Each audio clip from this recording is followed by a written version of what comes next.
Hello everyone, I'm Jasmine from Online Help Guide, and today I'll walk you through the process of how to change password on Bluesky Social App. First, open the Bluesky Social App on your screen and tap on the hamburger icon in the top left corner of the screen and tap Settings to open the Settings menu. This is where you will find all the account and privacy settings. Tap on the Accounts option to proceed.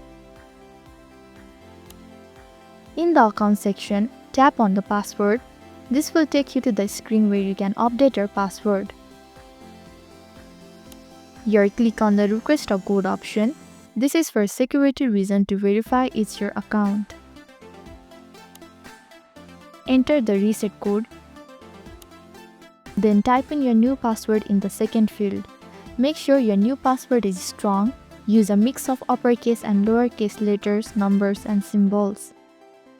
After entering the new password, tap on the Next to finalize the change. So this is how to change password on Bluesky Social App. Thank you for watching Online Help Guide. I hope this video was helpful.